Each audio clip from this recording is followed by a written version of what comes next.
Hello दोस्तों, Bihar police home guard driver का result 29 मई 2020 को जारी किया गया था। फिजिकल का डेट आ गया है और आप एडमिट कार्ड भी डाउनलोड कर सकते हैं। साथ में आपको ड्राइविंग लाइसेंस को वेरीफाई करके लेकर जाना है, तो इसके बारे में भी प्रोसेस बताएंगे। पूरा इंस्ट्रक्शन को देख लीजिए। एडमिट कार्ड डाउनलोड करने के लिए यहाँ पर आपको आना है होमगार्ड सेक्शन पर। यहाँ पर क्लिक कीजिएगा। सबसे ऊपर में जो लिंक है एडमिट कार्ड का लिंक है और नीचे में दिया हुआ निर्देश का लिंक। चलिए इंस्ट्रक्शन डाउनलोड करते हैं और पूरा इसको फॉलो करना है। एडमिट कार्ड अभी आप डाउनलोड नहीं कर पाइएगा। 13 जून से यानी आज रात 12 बजे के बाद आप एडमिट कार्ड डाउनलोड कर सकते हैं। नोटिस डाउनलोड हो गया है। चलिए एक एक करके देख लेते हैं। सबसे शुरू में जो दिया हुआ है यहाँ पर वैकेंसी का डिटेल्स दिया हुआ। 98 पदों पर वैकेंसी आई थी 20 अक्टूबर 2019 को। एग्जाम जो लिया गया था 29 दिसंबर 2019 को एक पाली में। रिजल्ट जो दिया गया 1:5 के रेशियो में। वैकेंसी का 5 गुना रिजल्ट दिया गया 29 मई 2020 को। अब फिजिकल का यहाँ पर डेट दिया हुआ है। फिजिकल जो शुरू है 3 जुलाई 2020 से। जगह का नाम यहाँ पर दिया हुआ है गर्दनी बाग पटना है स्कूल में फिजिकल है। शहीद राजेंद्र प्रसाद सिंह राजकीय उच्च विद्यालय पटना है स्कूल। यहाँ पर एड्रेस दिया हुआ है। एडमिट कार्ड जो डाउनलोड कर सकते हैं फिजिकल का 13 जून 2020 से। अभी लिंक दे दिया गया है लेकिन रात 12 बजे के बाद से एक्टिव होगा। अब यहाँ पर दिया हुआ अगर आप वेबसाइट से एडमिट कार्ड डाउनलोड नहीं कर पाते हैं तो CSBC के पटना ऑफिस जाकर आप एडमिट कार्ड प्राप्त कर सकते हैं। 30 जून से लेकर 1 जुलाई 2020 तक 10 बजे से लेकर 5 बजे तक। इसके लिए आपको फॉर्म का रिसीविंग लेकर जाना पड़ेगा और प्रवेश पत्र लेकर जाइएगा जो रिटेन एग्जाम का है आपको जारी कर दिया जाएगा। अब आगे यहाँ पर दिया हुआ फिजिकल टेस्ट से संबंधित। तो फिजिकल टेस्ट जो है पीटी की तिथि समय एवं स्थान की सूचना एडमिट कार्ड पर दी जाएगी। जब आप फिजिकल का एडमिट कार्ड डाउनलोड कीजिएगा उसी पर दिया हुआ रहेगा। अब आगे यहाँ पर दिया हुआ है फिजिकल टेस्ट में प्रत्येक अभ्यर्थी को सम्मिलित होना अनिवार्य है। अगर आप सम्मिलित नहीं होते तो अयोग्य कर दिया जाएगा। और फिजिकल टेस्ट के समय डॉक्यूमेंट वेरिफिकेशन भी होगा, तो इसके लिए दूसरा अवसर नहीं दिया जाएगा। जिस डेट में आपका फिजिकल है सेम उसी डेट को जाना है। किसी दूसरे डेट में अगर आप जाते हैं तो डिस्क्वालीफाई कर दिया जाएगा, कोई दूसरा अवसर नहीं दिया जाएगा। अब यहाँ पर डॉक्यूमेंट वेरिफिकेशन से संबंधित है, तो इसके लिए जो आपको पीटी फिजिकल टेस्ट में डॉक्यूमेंट भी लेकर जाना है। तो सबसे पहले आप लेकर जाइएगा फिजिकल का एडमिट कार्ड जो डाउनलोड कीजिएगा आप वेबसाइट से। इसके बाद रिटेन एग्जाम का भी एडमिट कार्ड ले लीजिएगा और फॉर्म जो भरे थे फॉर्म का रिसीविंग ले लीजिएगा। बाकी जितने भी आपका प्रमाण पत्र है 10th 12th का जाति प्रमाण पत्र सभी का मूल प्रमाण पत्र ले लीजिएगा, यानी मूल प्रति ले लीजिएगा। इसके बाद एक प्रति छाया प्रति यहाँ पर दिया हुआ एक प्रति जो है इसका फोटो कॉपी ले लीजिएगा जिसमें स्वप्रमाणित नीचे में आपका सिग्नेचर होनी चाहिए। यह हो गया। इसके अलावा एक और सेट आप ले लीजिएगा फोटोकॉपी, यानी 2 सेट सभी डॉक्यूमेंट का फोटोकॉपी ले लीजिएगा। अपना फ़ोटो भी ले लीजिएगा, जो फॉर्म भरते समय दिए थे आप फ़ोटो सेम वही फ़ोटो ले लीजिएगा। अब चलिए यहाँ पर लिस्ट दिया हुआ है। तो सबसे पहले दिया हुआ वैध फोटो युक्त पहचान पत्र, जिसमें से आधार कार्ड है, मतदाता पहचान पत्र है, ड्राइविंग लाइसेंस। इसमें आपको ड्राइविंग लाइसेंस लेकर जाना तो ज़रूरी है ही, साथ में आप आधार कार्ड भी ले लीजिएगा। जब आप गेट पर एंट्री कीजिएगा तो उस समय फिजिकल का एडमिट कार्ड देखेगा और आपका कोई आधार कार्ड जैसे प्रूफ देखेगा तो आधार कार्ड दिखाइएगा और ड्राइविंग लाइसेंस ज़रूरी है। यहाँ पर दिया हुआ है ड्राइविंग लाइसेंस जो होना चाहिए 1 वर्ष पहले का होना चाहिए। वैकेंसी जो आई थी 20 अक्टूबर 2019 को, 20 अक्टूबर 2018 तक या उससे पहले यानी 1 वर्ष पहले का ड्राइविंग लाइसेंस होना चाहिए, जिसमें से यहाँ पर दिया हुआ है LMV या फिर HM भी होना चाहिए। ठीक है।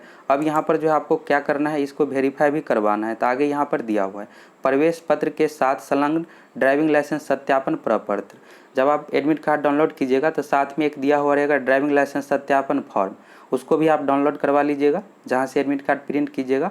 और इसको आपको वेरीफाई करवाना है। कहाँ से करवाना है, तो जहाँ से आपका ड्राइविंग लाइसेंस जारी हुआ है। मान लीजिए अगर आपका पटना जिला से, आपका घर पटना जिला में है और आप पटना जिला से ड्राइविंग लाइसेंस बनाए हैं तो पटना के ऑफिस चले जाइएगा आप, वहाँ से आपको वेरीफाई करवाना है, जिसमें आपका पूरा डिटेल्स रहेगा कि सही में आपका ड्राइविंग लाइसेंस सही है और इतने तारीख को बना था, वैलिड है अभी, और कौन सा ड्राइविंग लाइसेंस है पूरा उस पर डिटेल्स लिख कर देगा। यह हो गया। जहाँ से ड्राइविंग लाइसेंस निर्गत है वहीं से आपको सत्यापित कराकर लाना अनिवार्य है। अतः अभ्यर्थियों को सलाह दी जाती है कि ससमय, अभी स्थिति सामान्य नहीं है, इस कारण से आप थोड़ा पहले चले जाइएगा। ड्राइविंग लाइसेंस सत्यापन प्रपत्र को सत्यापित कराकर अपने साथ अवश्य लाए। अगर नहीं ले जाते हैं तो फिर दिक्कत होगा, तो इसलिए ज़रूर लेकर जाइएगा। और पटना 3 जुलाई 2020 से फिजिकल टेस्ट शुरू है, तो पटना आप 1 दिन पहले ज़रूर चले जाइएगा, क्योंकि अभी स्थिति सामान्य नहीं है। तो हो सकता है कि थोड़ा सा समय लगे बस में आपको जाने के, तो 1 दिन पहले आप वहाँ पर पहुँच जाइएगा। अब यहाँ पर दिया हुआ है शैक्षणिक योग्यता से संबंधित। यह जो वैकेंसी थी 12वीं पास पर, 12वीं पास तक आपको सभी सर्टिफिकेट लेकर जाना है। अगर आप ग्रेजुएशन कंप्लीट किए हैं तो ग्रेजुएशन का सर्टिफिकेट ले लीजिएगा, लेकिन ज़रूरी नहीं है। ज़रूरी जो है 12वीं पास तक के हैं सर्टिफिकेट ज़रूरी है। अब 12वीं पास तक का जो सर्टिफिकेट होना चाहिए 1 अगस्त 2019 तक या उससे पूर्व होना चाहिए। अब आगे जो दिया हुआ है जन्म तिथि का प्रमाण पत्र, मैट्रिक सर्टिफिकेट की मूल प्रति यानी मूल प्रमाण पत्र मैट्रिक का लेकर जाना है।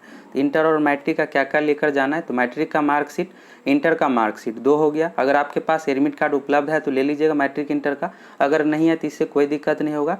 इसके बाद जो लेना है 10th का मूल प्रमाण पत्र, 10th का प्रोविजनल से नहीं काम चलेगा। अगर आप 2019 में भी इंटर पास किए तभी तक हाई स्कूल में आ गया होगा तो हाई स्कूल से संपर्क करके आप ले लीजिएगा। हाई स्कूल का ऑफिस खुला हुआ है, सिर्फ स्कूल बंद है, वहाँ पर ऑफिस का काम चालू है, तो वहाँ से संपर्क करके ले लीजिएगा मैट्रिक का मूल प्रमाण पत्र। अगर नहीं लीजिएगा तो फिर दिक्कत हो सकता है। यहाँ पर लिख दिया गया मैट्रिक सर्टिफिकेट की मूल प्रति आपको लेकर जाना है, इसी से आपका डेट ऑफ बर्थ चेक किया जाएगा। इंटर अगर आप 2019 में पास है तो आपके पास अभी मूल प्रमाण पत्र नहीं होगा तो कोई दिक्कत नहीं है, इंटर का मार्कशीट ले लीजिएगा और प्रोविजनल, इससे काम चल जाएगा आपका। लेकिन मैट्रिक का आपको मूल प्रमाण पत्र लेना पड़ेगा। इसके बाद है यहाँ पर जाति से संबंधित, अगर आप SC ST EBC BC category से है तो सक्षम पदाधिकारी द्वारा निर्गत जाति प्रमाण पत्र लेना है आपको। आय भी ले लीजिएगा, यहाँ पर लिखा नहीं है, इसके जरूरी भी नहीं, लेकिन जाति, आय और आवासीय ले लीजिएगा। आवासीय आपको लेकर जाना है तो जाति, आय और आवासीय तीनों ले लीजिएगा। अब बनाना कहाँ से, तो ब्लॉक से बना लीजिएगा। अगर समय है तो SDO से वहाँ पर साइन करवा लीजिएगा, सेम वही जाति प्रमाण पत्र पर नीचे में साइन करके आपको दे देगा SDO ऑफिस से, यह करवा लेना है।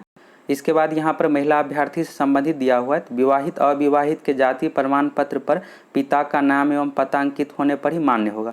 पति के नाम से नहीं होना चाहिए, पिता के नाम से होना चाहिए, क्योंकि जाति जो होता है पिता के अनुसार, इसलिए पिता के नाम पर होना चाहिए और पिता का ही एड्रेस होना चाहिए। यह सिर्फ महिला अभ्यर्थी के लिए है।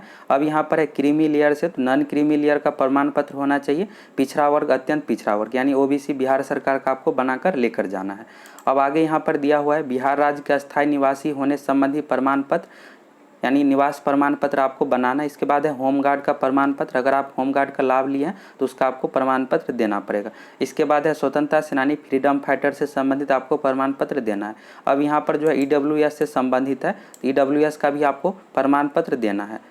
तो यह सभी हो गया। और विज्ञापन संख्या 03/2019 में जितने भी दिए हुए निर्देश यह सभी आपको फॉलो कर, एक बार विज्ञापन को पूरा पढ़ लीजिएगा, डिस्क्रिप्शन में लिंक मिल जाएगा, इसमें आपको फिजिकल के बारे में निर्देश दिया हुआ है पूरा, फिजिकल किस तरह से लिया जाएगा, तो उसे पढ़ लीजिएगा, पूरा आपको समझ में आ जाएगा। इसके अलावा भी कोई डाउट रहता है तो कमेंट कीजिएगा।